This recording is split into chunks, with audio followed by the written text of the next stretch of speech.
Egaa akkam jirtu hordoftoota kabajamoo fi jaalatamoo kun Arboor Online School yeroo hundaa isin barsiisaa isin bashannansiisaa isin waliin turtii taasisuudha. Arboor Online School irraa yeroo hundaa leenjii garaagaraa kan argannuu fi akkasumas viidiyoowwan leenjiidhaan bu'aa qabeessa ta'an kanneen barsiisuu bashannansiisuu ta'an hedduu kan irraa argannu jechuudha. Arboor miidiyaan ganamas galgalas yeroo hundaa isin waliin jira. Walta'iinsa Arboor Online School waliin ta'uudhaan gama YouTube, gama Facebookaatiin akkasumas gama Instagraamaa, YouTubeetiinis yeroo hundaa Arboor miidiyaan isin waliin kan jiru jechuudha. Egaa biyya har'aa argamni keenyas magaalaa Adaamaa,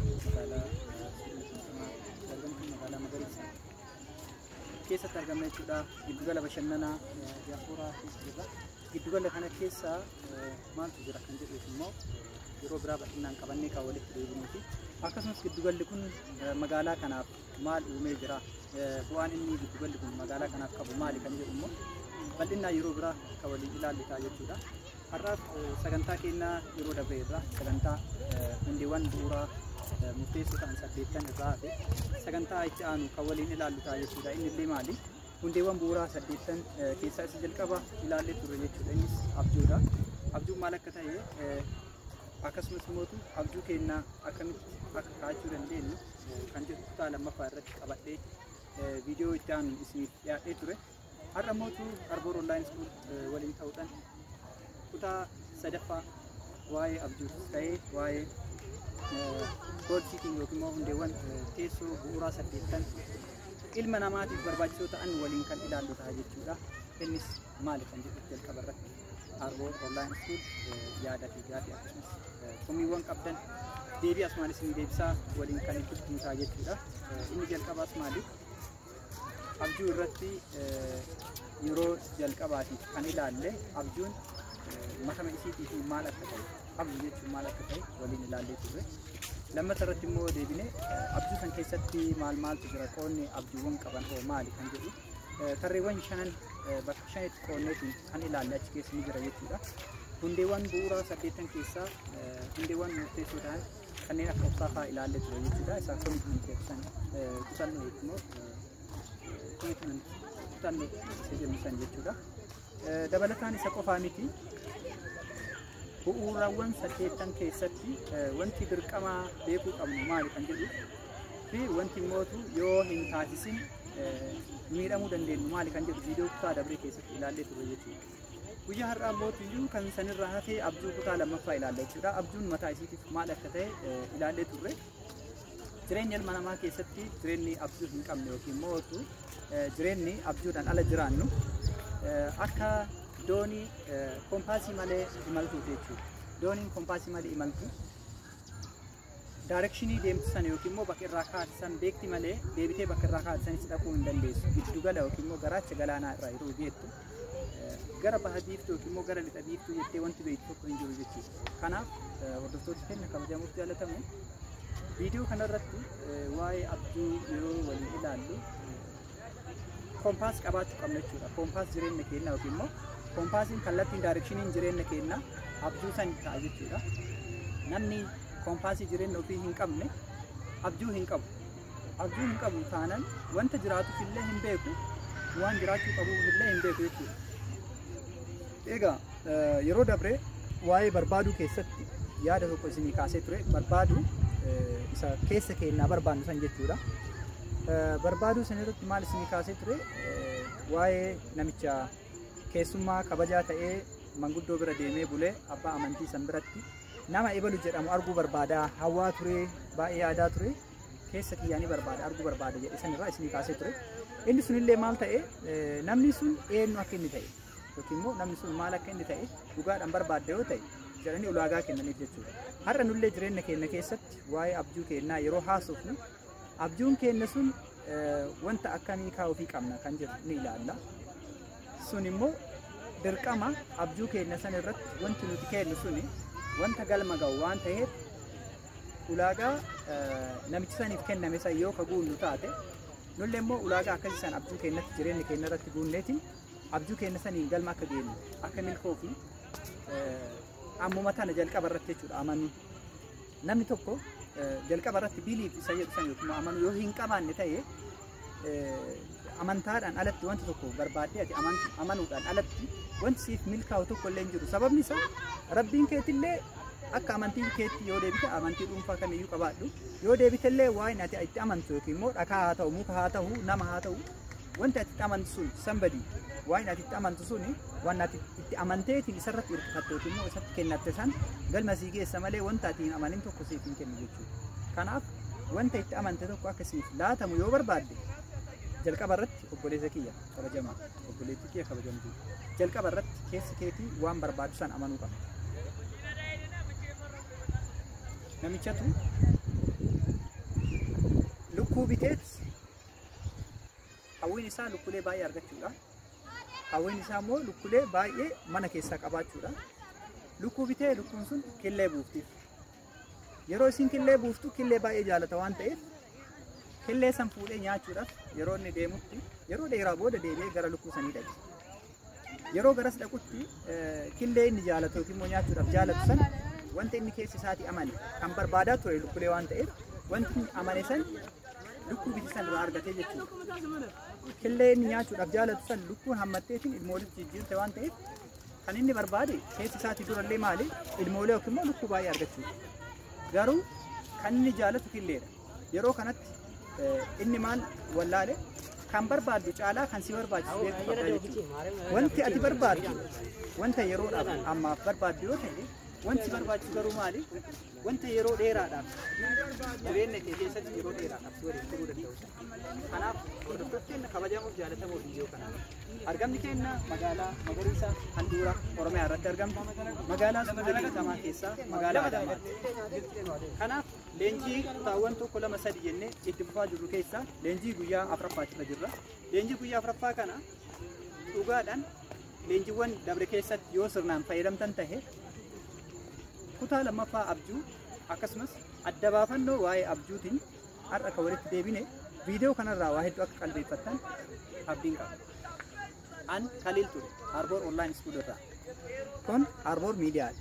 Walta'iinsa Arboor Online School waliin ta'uudhaan Arboor Miidiyaan yeroo hundaayyuu sagantaalee jajjaboo gara TikTokiitiin akkasumas gara Feesbuukiitiin gara YouTube'itiin dabalata gara laayikiitii fi gara miidiyaalee hawaasaa hedduun kan isiniif qabatee dhiyaatu akkuma armaan dura argaa turree fi akkuma ammallee hordofaa jirru hanga ammaatti turtii akkuma waliin godhaa jirru jechuudha. Kanaan beekama Arboor Online School irraa wanti isin argattan keessattuu waliigala bu'uuraalee jireenyaa akkasumas leenjiiwwan jireenyaa waliigalaa kan bu'uuraa dabalataan immoo sochii jiruuf jireenya hawaasaa hojiilee onlaayinaan mana keessan taatanii iddoo kamuu taatanii hojiilee onlaayinaan dalaguudhaan galii dabalataa argattan akkasumas immoo hojiilee saayitoota garaagaraa irratti investi godhuudhaan fakkeenya saayitoottan irratti investi godhuun alatti illee hojiilee akka aksiyoona biyya keessas ta'ee aksiyoonoottan onlaayinaan gurguraman kamii irratti iyyuu muuxannoo Arboor Online School yeroo hundaayyuu barsiisuu akkasumas immoo hubannoowwan kan nu kennaa ture gara miidiyaalee isaa miidiyaa Arboor Miidiyaatiin wal qabatee yeroo hundaayyuu ni argina ni daawwanna jechuudha. Kanaaf hordoftoonni kabajamuuf jaalatamu waa'ee abjuu sirri jira kutaa lammaffaa isaa.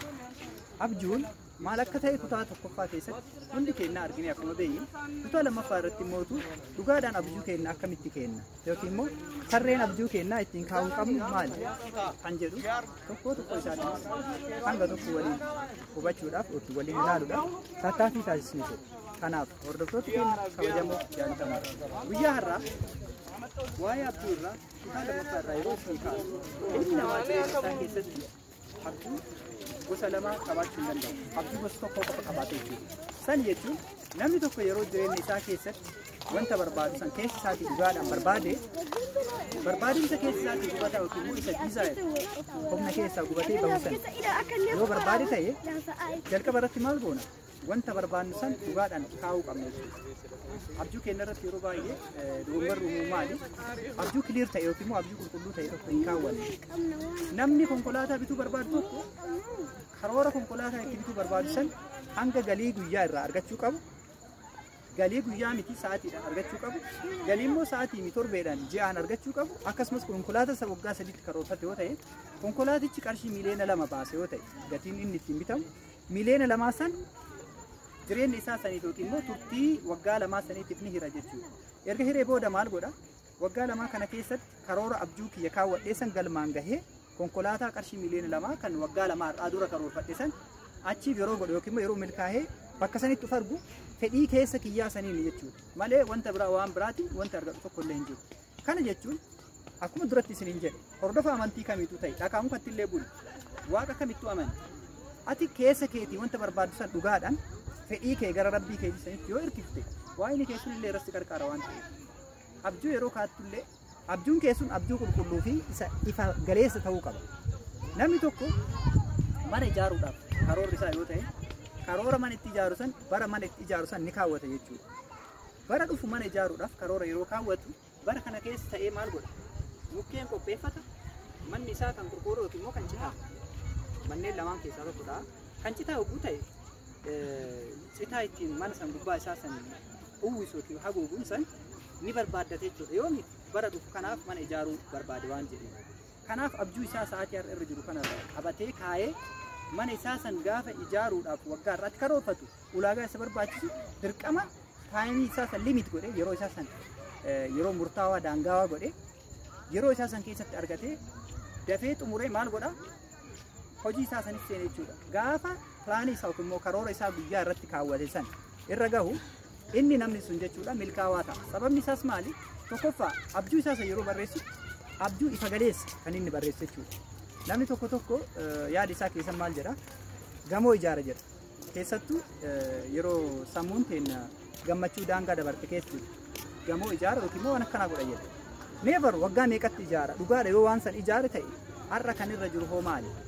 Yeroo har'aa kana dhaabbatee kan irratti tarkaanfataa jiru suni dhugumatti humna gamoo isa ijaarsisu moo pilaaniin karoorri kaayyoon inni galmi kaawwate suni dhugumatti galma gamoo isa ijaarsisu sani moo galma biraatti kan jedhu sani moo dirqama addaan baafatee beekuu qaba. Yoo kana hin beekne ta'e goliin isaa sun yookiin immoo galiin xumura isaa sun abjuu isaa keessatti dogongora qaba waan ta'eef jechuudha. Abjuu isaa san keessatti dogongorri inni uume sun jireenya isaa irratti qormaata isa ta'a waan ta'eef. Kanaaf hordoftootteen kabajamuuf jaalatamu barataan kutaa 8 bara kana seene tokko qormaata ministiriitiif qophiin yoomirraa eegala jechuudha. Har'arraa eegala ammarraa qo'ata. Kan kutaa 7 6 5 4 kan bira dabreessan ni qo'ata. Irra deebi'ee ni yaadata. Gaafa kutaa 8 ji'a caamsaa akkas hanga waxabajjii keessatti qormaanni biyyoolessaa kan kutaa 8 isaa dhufutti maal godha? Wanta dura qo'atee keessa isaatti seef godhe san abjuu isaa kutaa 8 qormaatamee dabruudha. Waan seef godhe san maal godha? Ni baasa jechuudha. Sababni isaa itti qophaa'ee jira waan ta'eef. Jaarsa fi jaartiin takka wal fuudhuun duratti ni karoorfatan. Bifa abjuu keessa isa tokko kunillee karoorri isaan kaatan sun yoom akka wal fuudhan akkamitti akka wal fuudhan erga wal fuudhanii booda ilmaan meeqa akka barbaadan har'a guyyaa irra jiran kanarra ta'aniitiin karoorfatan. Erga karoorfatanii booda gaafa bultii ijaarratan booda ulaagaa isaan barbaachisan guutuudhaan kallattiidhaan gara bultii ijaaruu san qofa osoo hin ta'in gara ilmaan argachuutti isteep yookiin immoo adeemsi isaanii itti dhufan jechuudha. Hordoftoota teenya kabajamoof jaalatamu an Arboor Online School irraa Kaliil ture. Leenjiiwwan kutaa 1ffaa fi 2ffaa waa'ee abjuu kan hanga har'aatti isiniif qabadhee ture kanumaan goolama. Kutaa itti aanu keessatti sagantaa biraatiin hanga wal agarrutti galatoomaa ulfaadhaa isiniin jedha. Argamni keenya giddugala bashannanaa magaalaa Adaamaa giddugala bashannanaa Diyaaspooraatti argamna. Sagantaalee mimmiidhagoo fi sagantaalee akkasumas bashannansiisoo barsiisoo ta'an yeroo hundaayyuu qabadhee anis isiniif dhiyaadha. Isinillee turtiin keessan akkasumas daawwannaan keessan yeroo hunda filannoon keessan Arboor Online School haa ta'u. Arboor Miidiyaa wajjin sagantaa hanga ammaa taasisneef hedduu isin jaaladhaa, hedduu isin kabaja. Sagantaa itti aanuun hanga wal agarrutti horaa bulaa deebanaa.